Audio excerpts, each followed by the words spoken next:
नमस्कार बच्चों, कैसे हैं आप सभी। उम्मीद है बहुत अच्छे से होंगे और बहुत अच्छे से मन लगा के पढ़ लिख रहे होंगे। और बच्चों, हम लोगों ने नोट्स बनाने का काम भी करना शुरू कर दिया है। इसी संबंध में मैं आज अपनी बात रखना चाह रहा हूँ। जैसा कि मैंने आपसे कहा था कि आप किसी भी तरह की परेशानी महसूस कर रहे हैं पढ़ने लिखने में, तो आप मुझे मैसेज कर सकते हैं। आप मुझ तक अपनी बात पहुंचा सकते हैं और मैं पूरी कोशिश करूंगा कि आपकी वो परेशानी दूर हो जाए। तो इसी क्रम में एक बच्ची ने हमारी कक्षा की एक बच्ची ने मुझसे कहा, व्हाट्सएप पर एक मैसेज किया मुझे। उसने कहा कि सर, वाक हमें फिर से पढ़ा दीजिए और वाक के जो प्रश्नोत्तर हैं उन पर एक बार बातचीत कर लीजिए। ऐसा इसलिए उन्होंने कहा क्योंकि जब लॉकडाउन था तो हम लोगों ने वाक पढ़ा था, लेकिन एक बार फिर से इस तरह से बातचीत हो जाए तो बहुत अच्छा रहेगा और हमारे पास समय भी है। तो मुझे उनका सुझाव बहुत अच्छा लगा और मैंने ये तय किया कि हम एक कदम पीछे आते हैं और उस पाठ को हम पढ़ते हैं और फिर ये वीडियो आपके पास हमेशा के लिए हो जाएगा। तो आप जब भी वाक में किसी परेशानी का अनुभव करेंगे तो आप इस वीडियो को दोबारा देख लेंगे तो आपकी वो परेशानी दूर हो जाएगी। तो वो जो बच्ची है उनका नाम मुझे याद नहीं आ रहा है, किन्होंने मुझसे ये कहा था वो कमेंट बॉक्स में लिख के जरूर बताएंगे। तो उसी दिन मैंने ये तय कर लिया था कि मैं आप लोगों को वाक एक बार और पढ़ा दूंगा। तो चलिए हम आज की अपनी पढ़ाई शुरू करते हैं, है ना। और वाक पढ़ते हैं। वाक क्या है, सबसे पहले तो ये जानिए। वाक कविता की एक परंपरा है, कविता की एक संरचना है और ज्यादातर ये जो संरचना है वह कश्मीरी कवि इस्तेमाल करते हैं। कश्मीर में कविता लिखने की एक संरचना प्रचलित थी भक्ति काल में, जिसे हम वाक कहते हैं। और कश्मीर में ही जिन दिनों भारत में भक्ति काल का दौर चल रहा था तो उस समय कश्मीर भी इससे अछूता नहीं था। और कश्मीर के जो कवि हैं, जो भक्ति कवि हैं, वह भक्ति की कविताएं लिख रहे थे। तो उस समय कश्मीर में ललद्यद नाम की एक कश्मीरी कवयित्री हुई जो भक्ति की कविताएं लिख रही थी। वही आपके सामने यहाँ पर है और उनकी रचना जो है वो वाक है। बच्चों, यहीं पर मैं आपको ये बताना चाहूंगा कि कश्मीर की जो कवयित्री ललद्यद हैं उन्हें कश्मीर की मीरा कहा जाता है। ये बात आप बहुत ध्यान से सुन लीजिए कि जो स्थान भारतीय भक्तिकालीन साहित्य में मीराबाई का है, वही स्थान कश्मीरी भक्तिकालीन काव्य में ललद्यद का है। इसलिए इन्हें कश्मीर की मीरा भी कहा जाता है और इन्हें बहुत आदर और सम्मान के साथ इनकी कविताओं को कश्मीर में पढ़ा जाता है। हालांकि ललद्यद के बारे में कोई बहुत ज्यादा लिखित सामग्री उपलब्ध नहीं है, लेकिन जो कुछ भी सामग्रियां और जो कुछ भी वाक उनके जन सामान्य में प्रचलित है, उनका निचोड़ यही है कि वो जन कवि की श्रेणी में थी। जनता उन्हें बेहद पसंद करती है और कश्मीर में आम जनता उनके वाक को गाया करते हैं। तो बच्चों, जनता में लोकप्रिय होना तभी संभव हो पाता है जब आप लोगों के द्वारा अपना लिए गए हैं, और आप लोगों के द्वारा तभी अपना लिए जाएंगे जब आप बहुत सरल और सहज हों। आप स्वयं देखिए कि हमारे यहाँ कबीर जन जन में व्याप्त है, हमारे यहाँ मीरा जन जन में व्याप्त है, हमारे यहाँ तुलसी हर घर में पढ़े जाते हैं। क्यों? क्योंकि ये सरल, सहज और जीवन के संदेश देने वाले कविगण हैं, है ना। तो बिल्कुल यही स्थान कश्मीर में ललद्यद का भी है। कश्मीर नहीं, हम ये कहें कि पूरे भारतीय साहित्य में अगर हम बात करें तो जो क्षेत्रीय साहित्य है, जैसे कि बंगला, दक्षिण भारत में चले जाइए तो दक्षिण का जो साहित्य है, पश्चिम भारत में चले जाइए गुजरात और राजस्थान का जो साहित्य है, उत्तर की ओर चले जाइए तो कश्मीर और पंजाब का जो साहित्य है, इसमें क्षेत्रीयता है। वहां पर रहने वाले कवि भी उस दौर में लिख रहे हैं, पढ़ रहे हैं, तो अपने क्षेत्र में काफी लोकप्रिय है। तो वही स्थान ललद्यत का भी है और उन्हें कश्मीर की मीरा कहा जाता है और अनेक नामों से इन्हें जाना जाता है। जैसा कि मैंने आपको एक बार ये बताया था बच्चों, जैसे रसखान जब हम पढ़ रहे थे तो मैंने आपको बताया था कि हर छंद में रसखान का नाम आ जाता है। तो ये नाम क्यों आ जाता है? इसलिए आ जाता है कि उस समय अगर लिखने की परंपरा नहीं है और या जब रसखान थे तब तो लिखा ही जा रहा था। मान लीजिए कि रसखान कोई कविता कर रहे हैं और अगर वो लिखने से छूट गया तो इस बात से पहचान में आ जाता है कि यह कविता किसकी है या यह छंद किसका है, जबकि उसमें कवि का नाम दिखाई दे जाता है। तो ये एक परंपरा उन दिनों रही कि कवि या कवयित्री जब कविताएं करते थे तो अपनी कविताओं में अपना नाम जोड़ देते थे। तो कश्मीर में जो ललद्यत हैं वो लला, ललारिफा है ना, लल्लेश्वरी, लल्ल योगेश्वरी, इन सब नामों से लिखती थी। वास्तव में वो थी ललद्यत, लेकिन कविताओं में इनका नाम जो आता है वह लला के नाम से भी आता है, ललारिफा के नाम से आता है, लल्लेश्वरी के नाम से आता है, लल्ल योगेश्वरी के नाम से आता है। तो इस तरह से काफी लोकप्रिय हैं और उनकी वाक की जो शैलियां हैं वो बहुत लोकप्रिय है। तो आइए, आपकी किताब में उनका एक संक्षेप में जीवन परिचय दिया गया है, संक्षिप्त जीवन परिचय है। आइए इस जीवन परिचय को पढ़ते हैं, उसे समझने की कोशिश करते हैं। क्या विशेषताएं हैं वाक की, क्या ललद्यत की शैलियों की क्या विशेषताएं हैं, इन सब के बारे में बातचीत करते हैं और उसके बाद फिर हम शुरू करेंगे ललद्यत के वाक को समझना, उसे समझेंगे और फिर अगली कक्षा में हम उसका प्रश्नोत्तर भी समझेंगे और देखेंगे। तो शुरू करते हैं बच्चों। आप भी अपना किताब खोल लीजिए, मैं पढ़ता हूँ और आपको समझाता हूँ।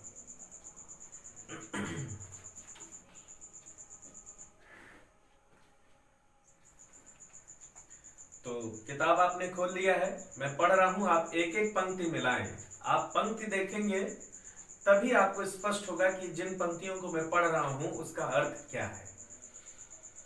कश्मीरी भाषा की लोकप्रिय संत कवयित्री, देखिए सिर्फ कवयित्री नहीं लिखा गया है, संत कवयित्री लिखा गया है। बिल्कुल वही स्थान जो मीराबाई का है, संत कवयित्री मीराबाई। तो ललद्यत भी संत हैं, बिल्कुल संतों जैसा जीवन जी रही हैं, इसलिए उन्हें कश्मीर में संत कवयित्री कहा गया है। कश्मीरी भाषा की लोकप्रिय संत कवयित्री ललद्यत का जन्म सन 1320 के लगभग कश्मीर स्थिर पामपोर के सिमपुरा गांव में हुआ था। ये कहाँ हुआ था, कब हुआ था? ये है कश्मीर के पामपोर के सिमपुरा गांव में 1320 ईस्वी में इनका जन्म होता है। उनके जीवन के बारे में प्रामाणिक जानकारी नहीं मिलती। जैसा कि मैं आपको पहले ही बातचीत कर रहा था तो मैंने आपसे बताया कि कोई बहुत ज्यादा जानकारी इनके बारे में नहीं है। सिर्फ कविताओं में जो इनका नाम है, इनके उल्लेख हैं, उन सब से हम एक कयास लगाते हैं, एक अंदाज लगाते हैं कि इनका जीवन इस तरह का रहा होगा।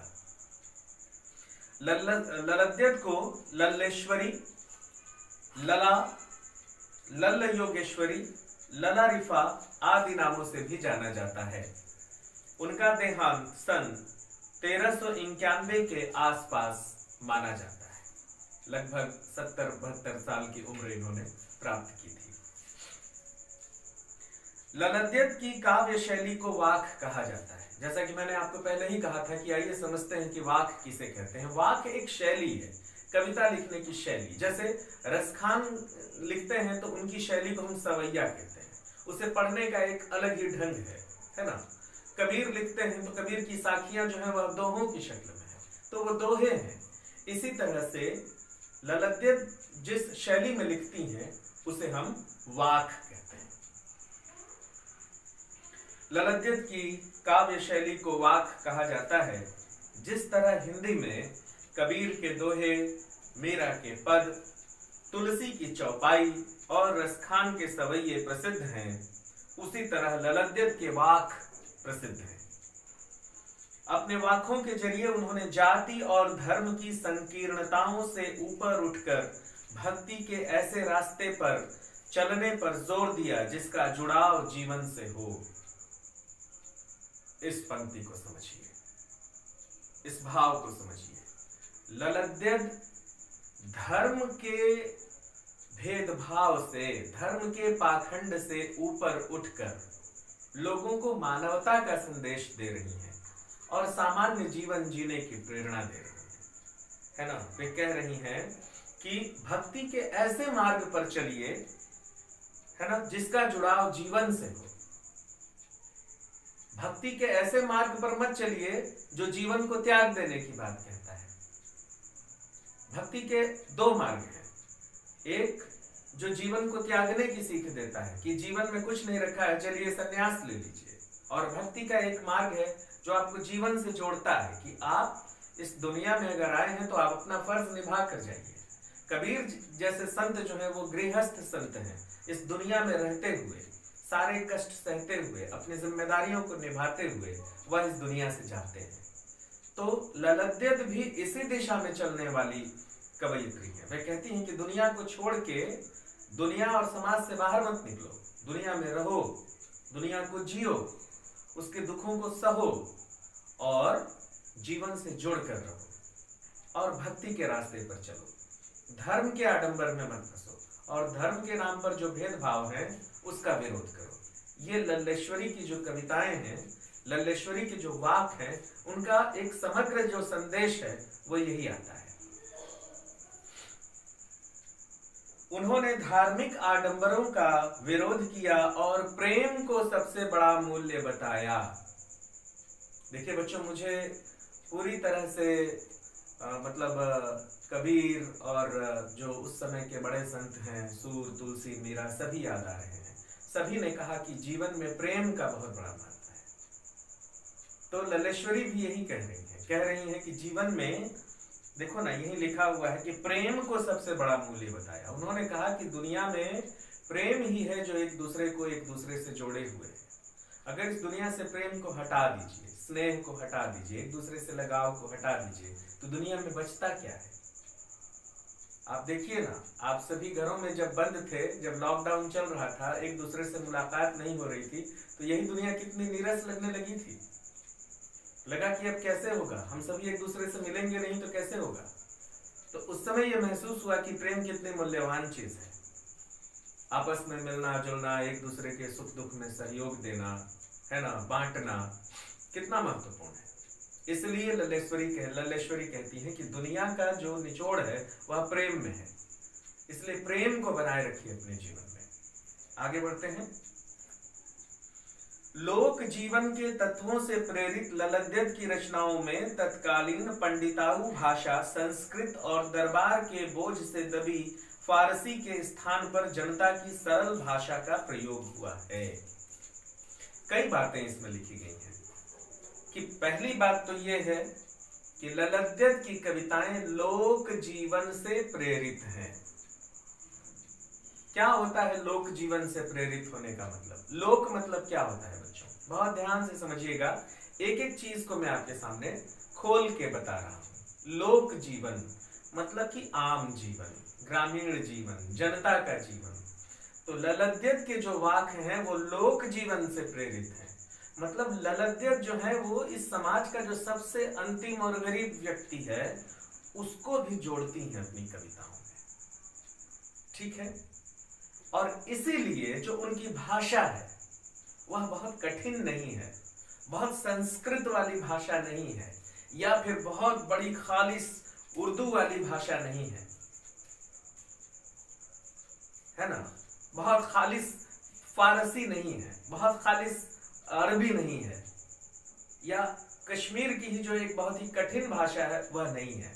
बहुत ही सरल, बहुत ही सरल, ताकि लोक जीवन के अधिकांश लोग उनकी कविताओं से जुड़ सकें। यहीं पर मैं आपको कबीर से जोड़ता हूँ। कबीर की भाषा इतनी सरल है, उस भाषा को कहते हैं सधुक्कड़ी। सधुक्कड़ी भाषा कबीर की जो भाषा है इतनी सरल है, इतनी सरल है कि आम तौर पर आम जीवन में लोग उसे बड़ी आसानी से समझते हैं, बहुत ही आसानी से। और जो कवि, जो लेखक जितना अधिक समझा जाएगा वह उतना ही लोकप्रिय होगा। बहुत ही कठिन लिख दिया, बहुत ही कठिन, और उसे कोई समझ ही नहीं पा रहा है, तो फिर लिखने का क्या मतलब हुआ? तो ललद्यत जो है लोक जीवन से जुड़ी हुई कवयित्री हैं और उनकी भाषा बेहद सरल और सहज है, बहुत ही कठिन संस्कृत के शब्दों से बची हैं, बहुत ही खालिस उर्दू और फारसी और अरबी के शब्दों से बची हैं, बहुत ही सामान्य लोक जनजीवन की जो भाषा है वह ललद्यत की भाषा है। यही कारण है कि ललद्यत की रचनाएं सैकड़ों सालों से कश्मीरी जनता की स्मृति और वाणी में आज भी जीवित है। और यही कारण है कि सैकड़ों साल बीत गए हैं भाई। ललद्यत 1391 में मरती हैं, 1391 से आज तक का समय आप देख लीजिए, है ना, लगभग 650 साल की बात है। तो इतने समय से कश्मीर की जनता ललद्यत को भूली नहीं है, और आप आज सन 2020 9वीं में पढ़ने वाले बच्चे 1391 की कवयित्री की कविताएं पढ़ रहे हैं आप सब, ये मजाक है। 600 सालों से उनकी कविताएं जीवित हैं। तो ये जीवित क्यों हैं? क्योंकि ये जनता में व्याप्त है। आप समझ रहे हैं मैं क्या कहना चाहता हूं? लोग लिखते हैं, खत्म हो जाते हैं, लोग बड़े बड़े काम करते हैं, उनका नामो निशान मिट जाता है, लेकिन ये कवि क्यों जीवित है? क्योंकि ये कवि हर समाज के लिए लिख रहे हैं बच्चों, इसलिए जीवित हैं। तो यहां से सवाल उठ सकता है बच्चों, क्योंकि एक पूरा पैराग्राफ जो है वो ललद्यत की भाषा पर है, भाषा शैली पर है। तो आपसे 9th में ये सवाल पूछा जा सकता है कि संत कवयित्री ललद्यत की भाषा शैली किस प्रकार की है, स्पष्ट करें। तो आप बताएंगे कि संत कवयित्री ललद्यत की भाषा शैली लोक जीवन से जुड़ी हुई है। इनकी भाषा संस्कृत की तरह कठिन नहीं है और खालिस उर्दू और फारसी की तरह बेहद जटिल नहीं है। इनकी भाषा अत्यंत ही सहज और सरल है, जिसे सामान्य और आम जन भी समझ सकें। और यही कारण है कि जब उनका निधन हुआ उसके बाद से 600 साल बीत जाने के बाद भी हम आज ललद्यत को पढ़ रहे हैं। तो यह उनकी भाषा के कारण ही है, यह उनकी भाषा की जो सहजता है और उन्होंने जो कुछ लिखा है उसका महत्व इतना ज्यादा है कि हम आज भी उसे पढ़ रहे हैं। अब भाई देखिए ना, कवि ललद्यत कह रही है कि भाई धर्म के नाम पर मत झगड़ो, तो आज भी वही बात है, धर्म के नाम पर मत झगड़ो। कह रही है कि ऊंच नीच का भेदभाव नहीं होना चाहिए, तो आज भी वही बात है, ऊंच नीच का भेदभाव नहीं होना चाहिए। जो संदेश वो उस समय दे रही हैं वही आज भी जरूरी है। इसलिए ललद्यत और उनके जैसे जो कवि हैं वो आज भी प्रासंगिक है। कबीर आज क्यों इतने उपयोगी हैं? कबीर के संदेश आज क्यों माने जाने चाहिए? क्योंकि लगता है कबीर आज के ही समाज को देख करके कविताएं लिख रहे हैं। ठीक है बच्चों, तो ये जो ललद्यत है ये उनका एक संक्षेप में जीवन परिचय मैंने आपको दिया। उनकी भाषा शैली कैसी थी और उनकी शैली क्या है, भाषा क्या है, उनके जो भाव हैं वो क्या है, कविताओं के जो विषय वस्तु हैं वो क्या है।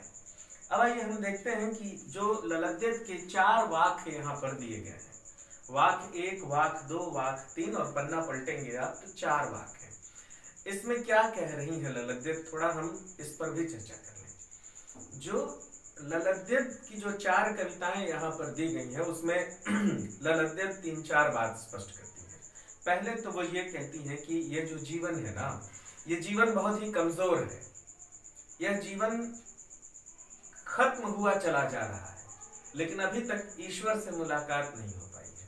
तो वो प्रार्थना करती हैं कि हे ईश्वर, मेरा ये जो कमजोर जीवन है इसे आप खत्म होने मत दीजिए, जब तक ये खत्म हो जाए इससे पहले ही आप मुझे बुला लीजिए, मैं आपके पास आना चाहती हूँ। दूसरे वाक्य में वो कहती हैं, क्या कहती हैं कि मनुष्य जो है वो या तो बहुत ज्यादा त्याग करता है या बहुत ज्यादा उपभोग करता है, या तो बहुत ज्यादा कमाई करने लग जाता है या बिल्कुल संत बन जाता है। तो कवयित्री कहती है कि ऐसा करने की जरूरत नहीं है, बहुत त्यागी मत बनिए, बहुत भोगी मत बनिए, बीच का रास्ता निकालिए। यही एक सच्चा रास्ता है, मध्यम मार्ग, कि आप बीच का रास्ता लेकर चलिए। बहुत लालची मत बनिए और बहुत त्यागी मत बनिए, बीच का रास्ता लेकर के चलिए। सहज जीवन किस तरह से जिया जाता है ये कहना चाहती है। फिर तीसरे वाक्य में वो कह रही हैं कि मनुष्य इस धरती पर बहुत सामान्य ढंग से पैदा होता है ना, आई सीधी राह से गई न सीधी राह, लेकिन जब वह कर्म करने लगता है तो उल्टा सीधा कर्म करता है, और जब वो मरने के बाद उसकी आत्मा जब परलोक में पहुंचती है और ईश्वर पूछते हैं कि तुम्हें धरती पर भेजा था, तुमने क्या किया, तो फिर उसके पास बताने के लिए कुछ नहीं रहता है। फिर जब वो अपने कर्मों को देखता है तो बहुत हैरान रह जाता है कि मैंने इतने सारे उल्टे सीधे काम किए। फिर चौथे वाक्य में वो कहती हैं कि ये जो दुनिया है, इसका जो सबसे छोटा कण है, अणु परमाणु, उसके भीतर भी शिव है। शिव ही इस दुनिया का मूल तत्व है ना। तो जब सभी चीजों में शिव विद्यमान है तो फिर भेद किस बात का? ये जो हम हिंदू मुसलमान का भेद करते हैं, कवित्री जब लिख रही थी उस समय दो ही प्रमुख जातियां थी, हिंदू और मुसलमान, दो ही धर्म थे, जातियां नहीं कहेंगे, धर्म कहेंगे। दो मुख्य धर्म थे और इन्हीं के बीच रगड़े झगड़े चल रहे थे। तो वो कहती हैं कि जब अणु में भी, जो छोटे छोटे कण में भी शिव है, तो हिंदू के भीतर भी शिव है, मुस्लिम के भीतर भी शिव है, तो फिर भेद किस बात? तो इस तरह से कुछ बहुत महत्वपूर्ण मुद्दों पर आपका ध्यान ललित दीप जो है आकर्षित कर रही है। तो चलिए हम पढ़ना शुरू करते हैं कि कविताओं को। आज हम कुछ कविताएं पढ़ लेते हैं, फिर अगली कक्षा में हम कुछ कविताएं पढ़ेंगे और उसी में फिर हम प्रश्न उत्तर पे भी बातचीत करेंगे। चलिए वाक हम शुरू करते हैं। समझिएगा, थोड़ा मैं इसकी व्याख्या करूंगा और बहुत ध्यान से समझिएगा, ठीक? और समझ करके और इसे अपनी शैली में आप इसका अर्थ जो है अपनी कॉपी में, अपने नोटबुक में जरूर लिखेंगे। देखिए बच्चों, सिर्फ आपके एक बार कहने पर मैं ये वीडियो बना रहा हूं, इसलिए मेरे कहने पर आप भी ध्यान देंगे, आप इसका नोट्स बनाएंगे और बहुत अच्छा बनाएंगे। रस्सी कच्चे धागे की खींच रही मैं नाव, रस्सी कच्चे धागे की खींच रही मैं नाव, जाने कब सुन मेरी पुकार, करें देव भवसागर पार, पानी टपके कच्चे सकोरे, व्यर्थ प्रयास हो रहे मेरे, जी में रह उठती रह हूक, घर जाने की चाह घेरे। क्या अर्थ निकला इसका?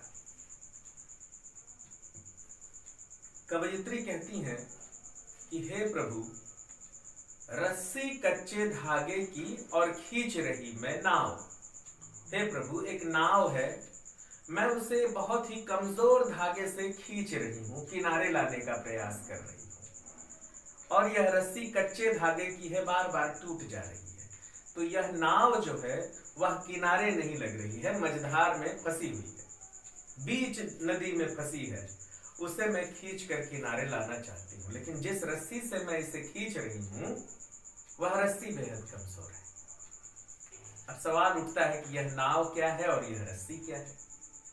नाव हमारा जीवन है और ये नाव बीच मझधार में, मझधार मतलब नदी के बीच धार में फंसी हुई है। तो यह नदी क्या है? यह नदी दुनिया है, कि दुनिया में मनुष्य का जीवन फंसा हुआ है। दुनिया के लालच में मनुष्य का जीवन फंसा हुआ है, ठीक? मनुष्य प्रयास करके उस नाव को दुनिया से निकालना चाह रहा है। कवयित्री जो है वह फंसी हुई नाव को दुनियादारी के झंझट से किनारे ले जाना चाहती है, लेकिन इसमें असफल है। कवयित्री का जो प्रयास है वह असफल है। कवयित्री अपना जीवन किनारे नहीं लगा पा रही है, इसलिए ईश्वर से प्रार्थना कर रही है। क्या प्रार्थना कर रही है? जाने कब सुन मेरी पुकार, करें देव भव सागर पार। भव सागर मतलब दुनिया। कवयित्री कह रही है कि हे प्रभु, मेरी नाव दुनियादारी के चक्कर में फंसी हुई है, मेरे जीवन की नाव, और मैं उसे उस दुनियादारी से निकाल कर किनारे लाना चाहती हूँ, लेकिन मेरे प्रयास बड़े कमजोर हैं, कच्चे धागे की तरह हैं। हे प्रभु, पता नहीं कब आप मेरी पुकार सुनेंगे, मैं बार बार आपको पुकार रही हूँ, पता नहीं कब आप मेरी पुकार सुनेंगे और इस दुनिया से मुझे किनारे ले जाएंगे। करे देव भव सागर पार। हे प्रभु, पता नहीं कब आप इस दुनिया के सागर से आप मुझे किनारे ले जाएंगे। मैं बार बार आपसे प्रार्थना कर रही हूं।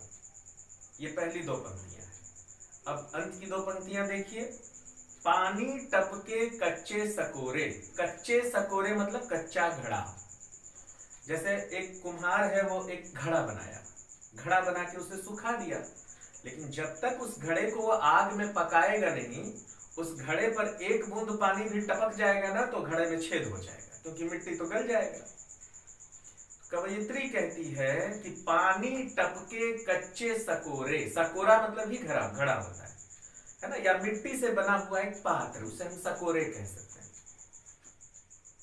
कवयित्री कह रही है कि हे प्रभु, मेरा जीवन मिट्टी के सकोरे के समान है, इतना कमजोर है कि अगर उस पर एक बूंद भी पानी टपक जाएगा तो वह सकोरा फूट जाएगा, उसमें छेद हो जाएगा।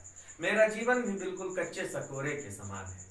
पानी टपके कच्चे सकोरे, व्यर्थ प्रयास हो रहे मेरे, और इसे बचाने का मैं जितना भी प्रयास कर रही हूं वह पूरे प्रयास व्यर्थ हो जा रहे हैं। मेरा जो जीवन है मिट्टी के कच्चे सकोरे के समान है, और मैं इसकी रक्षा करने का प्रयास कर रही हूं प्रभु, भवसागर से निकालने की कोशिश कर रही हूं प्रभु, लेकिन मेरे वो सारे प्रयास जो है वह निष्फल साबित हो रहे हैं।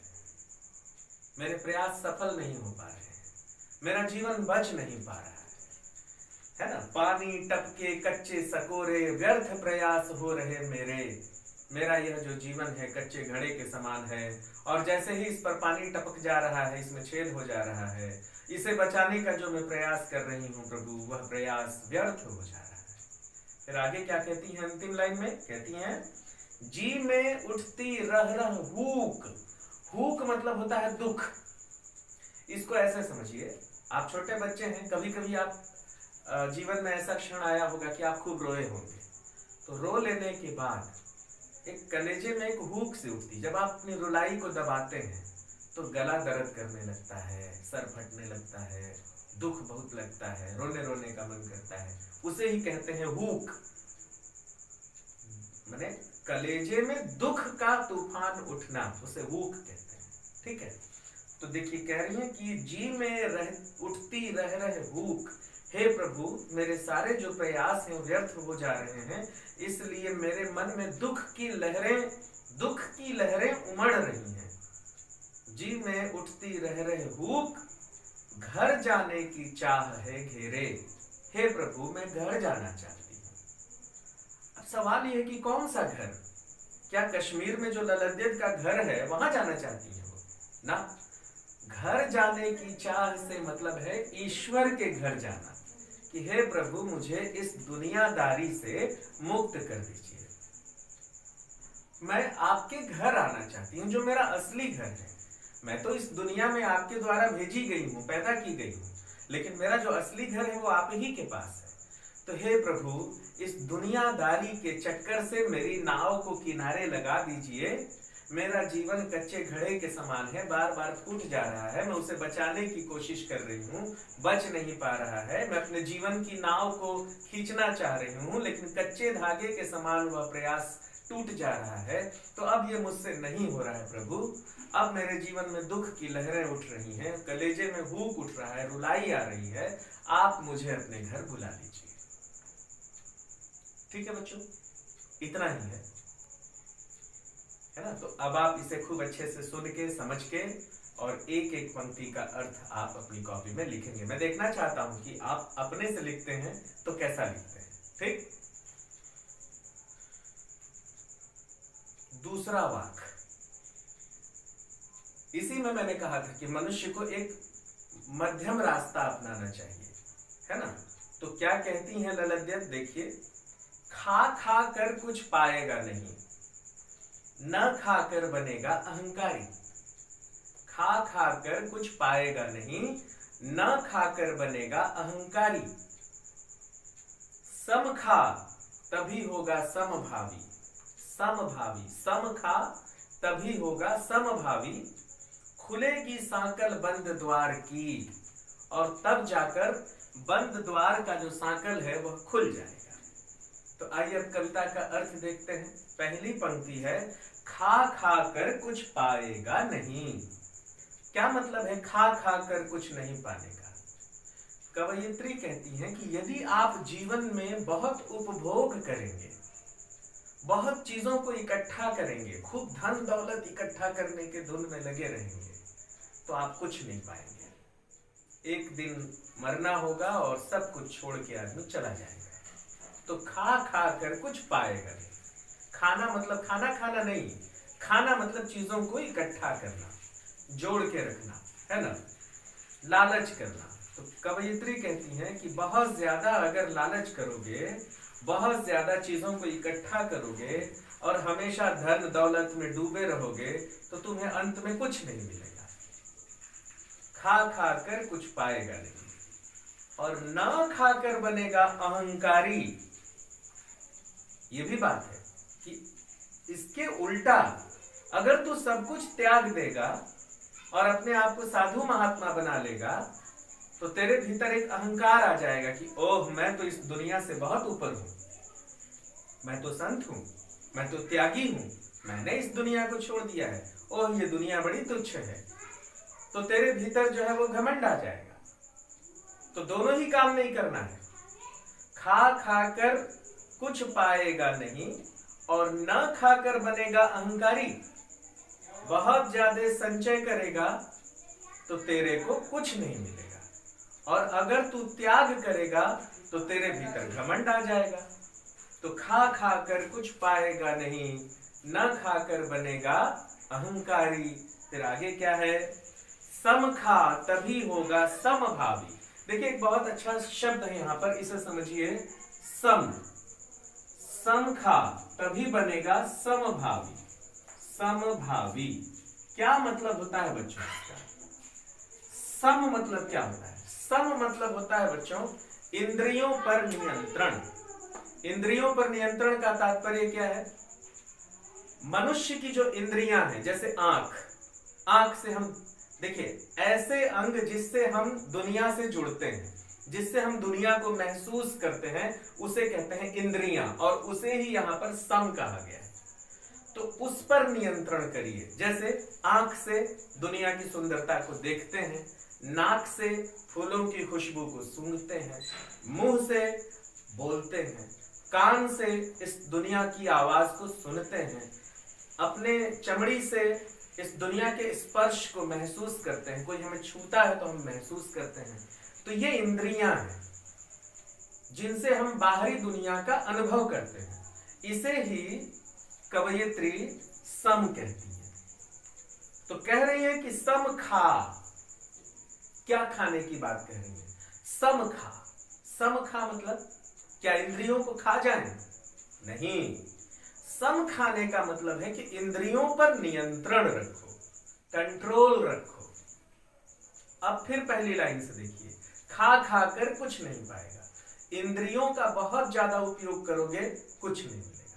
न खाकर बनेगा अहंकारी। अगर इंद्रियों पर बहुत ज्यादा नियंत्रण करोगे, दुनिया को त्याग दोगे, तो अहंकार पैदा हो जाएगा। तो करना क्या है? सम खा, इंद्रियों पर नियंत्रण रखो। बहुत ज्यादा दुनिया की खुशी देखने के लिए तुम्हारी आंखें तरस रही हैं, उस पर नियंत्रण रखो। बहुत खाने के लिए मुंह चटपटा खोज रहा है, उस पर नियंत्रण करो। नाक तुम्हारी बहुत ज्यादा खुशबू सेंट सूंघ रही है, उस पर नियंत्रण करो। बहुत ज्यादा बुराई सुन रहे हो, इस पर नियंत्रण करो।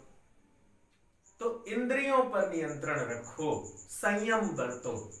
दुनिया से बहुत ज्यादा जुड़ो मत और बहुत ज्यादा त्यागो मत, बीच का रास्ता निकालो, तब बनेगा समभावी। समभावी मतलब बराबर का व्यवहार करने वाला।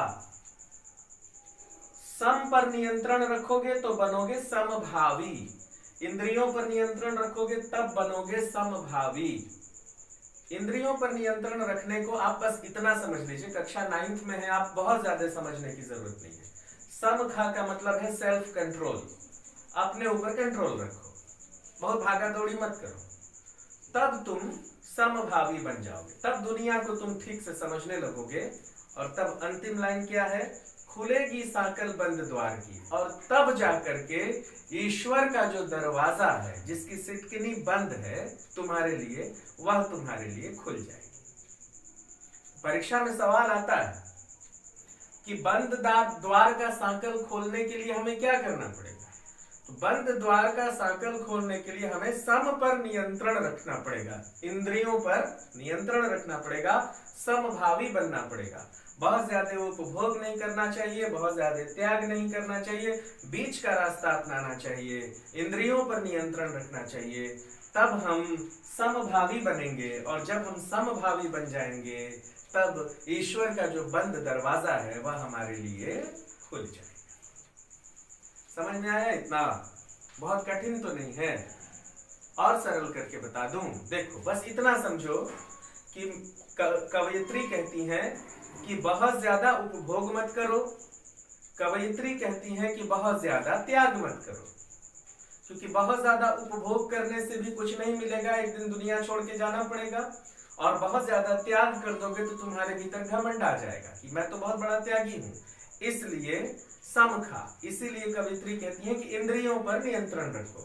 जब इंद्रियों पर नियंत्रण रखोगे तो समभावी बन जाओगे, यानी इस दुनिया को बराबर भाव से देखने लगोगे, और तब सांकल जो बंद द्वार की है वह तुम्हारे लिए खुल जाएगी। बस इतना ही अर्थ है बच्चों, आप इतना ही याद रखिए। इसके पहले की जो व्याख्या है वह आपको इसी निष्कर्ष पर ले आती है। ठीक है, तो मुझे उम्मीद है कि आपको ये दूसरा वाक्य भी समझ में आ गया होगा। तीसरे वाक्य में थोड़ा और सजग होने की जरूरत है। इसमें 2-3 चीजों को हमें समझना पड़ेगा, तब जाकर के हम तीसरे वाक्य का अर्थ समझ पाएंगे। देखिए तीसरा वाक्य आप खोलिए, मैं उसे पढ़ता हूं और उसे आप समझने की कोशिश करिए। क्या है तीसरा वाक्य? आई सीधी राह से गई न सीधी राह, आई सीधी राह से गई न सीधी राह, सुषुम सेतु पर खड़ी थी बीत गया दिन आह। एक शब्द है यहाँ पर सुषुम सेतु, उसको हम समझेंगे भी। सुषुम सेतु पर खड़ी थी बीत गया दिन आह, जेब टटोली कौड़ी न पाई, माझी को दूं क्या उतराई। तो अब देखिए इसका पंक्ति क्रमांक 1 से समझिए। आई सीधी राह से गई न सीधी राह, एकदम सरल अर्थ है। कवयित्री कहती हैं कि हे प्रभु, इस दुनिया में आपने मुझे बहुत सीधे रास्ते से उतार दिया, मुझे जन्म दे दिया, मेरे माता पिता ने मुझे जन्म दे दिया, मैं बड़ी आसानी से इस धरती पर आ गई। आई सीधी राह से, बड़े आसानी से मेरा जन्म इस धरती पर हो गया। गई न सीधी राह, लेकिन मैंने एक भी अच्छा काम नहीं किया, सारे उल्टे सीधे गड़बड़ झाले सारे काम किए मैंने। गई न सीधी राह, है ना? तो आई सीधी राह से, हे प्रभु आपने इस धरती पर मेरा जन्म बहुत ही सीधे साधे ढंग से, सामान्य ढंग से करा दिया, मेरे माता पिता ने मुझे जन्म दे दिया। लेकिन उसके बाद जब मेरा कर्म शुरू हुआ तो मैंने एक भी कर्म अच्छा नहीं किया। गई न सीधी राह, सुषुम सेतु पर खड़ी थी बीत गया दिन आह। अब सुषुम सेतु क्या है लिखते हैं पहले यहां पर हम लोग।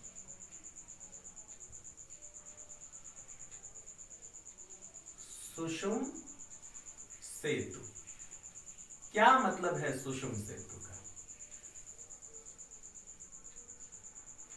सुषुम सेतु एक बहुत गंभीर शब्द है बच्चों।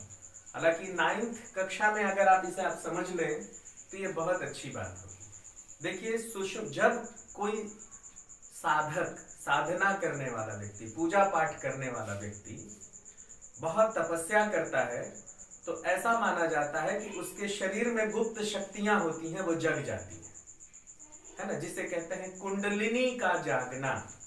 इतना मत समझिए आप, बस इतना समझिए कि कोई साधक होता है, जब वह बहुत साधना और तपस्या करता है तो उसके भीतर की जो गुप्त शक्तियां होती हैं वह जग जाती हैं, और उसमें जो सबसे बड़ी शक्ति होती है वह है सुषुम सेतु। वह शक्ति सबसे बड़ी होती है। सेतु मतलब होता है बच्चों ब्रिज, पुल। तो कहा जाता है कि ये जो सुषुम स्थिति है ना, सुषुम शक्ति है, जब वह जग जाती है तो वो भगवान और तपस्वी के बीच में एक ब्रिज बना देती है, एक पुल बना देती है। यह शक्ति इसीलिए इसे सुषुम सेतु कहा जाता है कि जब साधना करने वाला व्यक्ति अपनी सभी गोपनीय शक्तियों को जागृत कर लेता है तो वो सबसे जो अंतिम और सबसे उच्च शक्ति होती है वह होती है सुषुम। तो जब सुषुम शक्ति को जागृत कर लेता है तो एक ब्रिज बन जाता है, एक सेतु बन जाता है, एक पुल बन जाता है। किसके बीच में? ईश्वर और मनुष्य के बीच में। फिर वहां पर ईश्वर उस पुल के सहारे ईश्वर के पास चला जाता है और ईश्वर उसे स्वीकार कर लेते हैं। तो अब ये समझ गए आप सुषुम सेतु? ठीक है, समझ गए इसे? मतलब साधना की सबसे ऊंची स्थिति जब सिर्फ अब ईश्वर के पास जाना बचा रहता है, उसे कहते हैं सुषुम सेतु। अब इस पंक्ति को समझिए। आई सीधी राह से गई न सीधी राह, हे प्रभु आपने इस दुनिया में मुझे बहुत ही सहज ढंग से पैदा किया, लेकिन मैंने सारे उल्टे सीधे काम किए। गई न सीधी राह, सुषुम सेतु पर खड़ी थी और मैंने खूब तपस्या भी की, खूब तपस्या की आपको पाने के लिए। और इतनी तपस्या की, इतनी अपनी गोपनीय शक्तियों को जगा लिया कि मैं कहां पहुंच गई? सुषुम सेतु पर खड़ी थी। मैं सुषुम सेतु तक पहुंच गई।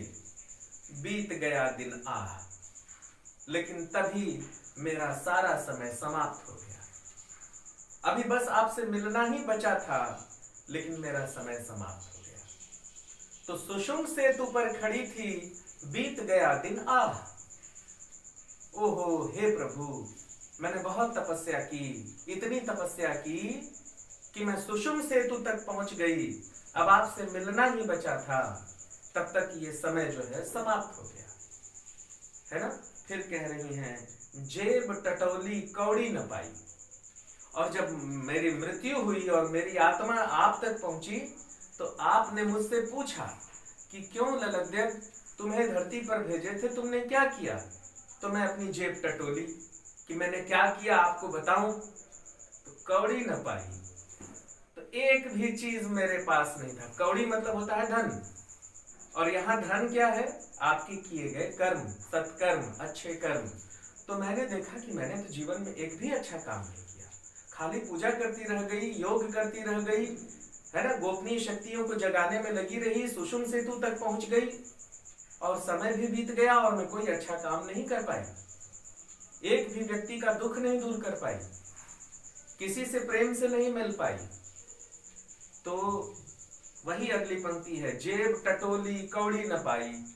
और जब अंत में इस दुनिया को छोड़कर मेरी आत्मा हे प्रभु आप तक पहुंची तो आपने पूछा कि तुमने इस दुनिया में क्या किया, तो जेब टटोली कौड़ी न पाई। तो मैं बिल्कुल शर्मिंदा हो गई क्योंकि मैंने एक भी अच्छा काम नहीं किया। माझी को दूं क्या उतराई। माझी कौन? माझी है ईश्वर। माझी मतलब क्या होता है? नाव को चलाने वाले को माझी कहते हैं। माझी को दूं क्या उतराई, मतलब माझी कौन है यहाँ पर? ईश्वर। तो ईश्वर किसकी नाव चला रहा है कि आप उसे माझी कह रहे हैं? ईश्वर हमारे जीवन का नाव चला रहा है। थोड़ा सा कठिन है बच्चों, ये थोड़ा सा दार्शनिक मामला है ना, इसलिए इसे बहुत ही गंभीरता से समझिए। ईश्वर को माझी क्यों कहा गया है? क्योंकि ईश्वर हमारे जीवन की नाव को चला रहा है। ठीक है, ईश्वर ही हमारे जीवन के नाव को चला रहा है, इसलिए ईश्वर को माझी कहा गया है। ठीक है, तो जेब टटोली कौड़ी न पाई, माझी को दूं क्या उतराई। तो जिस तरह हम नदी पार करते हैं और नदी पार करने के बाद नाव चलाने वाले को कुछ रुपया देते हैं, कुछ पैसा देते हैं, तो जब ईश्वर ने मेरे जीवन को पार लगा दिया और जब मैं स्वर्ग में पहुंची तो अब मैं ईश्वर को क्या दूं? माझी को क्या दूं? माझी को दूं क्या उतराई, क्योंकि मेरे पास तो कुछ भी नहीं है। तो इसे बहुत ही आसानी से आप इस तरह समझे बच्चों कि कवयित्री कहती हैं कि हे प्रभु बहुत आसानी से मैं दुनिया में आई, लेकिन मैंने एक भी अच्छा काम नहीं किया, जीवन भर योग करती रही, गोपनीय शक्तियों को जगाने में लगी रही कि आपसे मुलाकात हो जाए, और मैं इतना आगे पहुंच गई कि मैं सुषुम सेतु तक पहुंच गई, लेकिन तभी मेरे जीवन का समय समाप्त हो गया और जब मेरी आत्मा आपके पास पहुंची तो आपने पूछा कि ऐ ललद्यत, तुमने दुनिया में क्या किया? तो जब मैंने अपनी जेब को टटोली, अपनी उपलब्धियों को देखा, तो वो उपलब्धियां तो मेरे पास थी ही नहीं। जेब टटोली, कौड़ी न पाई, माझी को तुम क्या उतराई। अब मेरे सामने मेरा माझी, जो मेरा ईश्वर है, जो मेरी दुनिया की नाव को मुझे किनारे लगाया और मुझे अपने तक बुला लिया, अब मैं उसे क्या अर्पित करूं? मेरे पास तो कुछ है ही नहीं। तो इस तरह से बच्चों, कवयित्री कहती हैं, इस कविता का अर्थ क्या निकला? अर्थ ये निकला कि कवयित्री कह रही हैं कि जीवन में योग साधना, एक पैर पे खड़े होकर तपस्या, हठ योग, इन सब चीजों का कोई महत्व नहीं है। ईश्वर बड़े ही सीधे रास्ते से आपको मिल जाएगा। किस रास्ते से? आप प्रेम से लोगों से मिलिए, लोगों का सहयोग कीजिए, लोगों के साथ प्रेम से व्यवहार कीजिए, है ना। यह जो दुनिया है जिसमें आपको ईश्वर ने भेजा है, वहां पर अच्छे काम करिए, जन कल्याण के काम करिए, तब वो आपकी उपलब्धि होगी। और तब आप ईश्वर को बता सकते हैं कि हे ईश्वर, मेरी यह उपलब्धि है, आपने मुझे दुनिया में भेजा था तो मैंने ये किया। आप सिर्फ योग करते रहेंगे, तपस्या करते रहेंगे, मंदिरों में जा करके तप करते रहेंगे, सिर्फ ईश्वर ईश्वर करते रहेंगे, तो क्या दुनिया में सिर्फ ईश्वर पाने के लिए ही भेजा गया था आपको? यहाँ पर ललद्यत सवाल कर रही है कि दुनिया में आकर सिर्फ ईश्वर को पाने का प्रयास कर रहे हैं आप, और तो कुछ कर ही नहीं रहे। तो एक तरह से आप स्वार्थी हो गए, सिर्फ अपने बारे में सोच रहे हैं कि कैसे मैं इस दुनिया से पार हो जाऊं और ईश्वर से मिल जाऊं। तो ऐसा मत सोचिए। तो इस तरह से बच्चों, ये 3 वाक्य मैंने आपको समझा दिए, और मेरी जो घड़ी है वो इशारा कर रही है कि इस कक्षा का जो समय है वो इतना ही है। तो बच्चों, आप सबका बहुत बहुत धन्यवाद।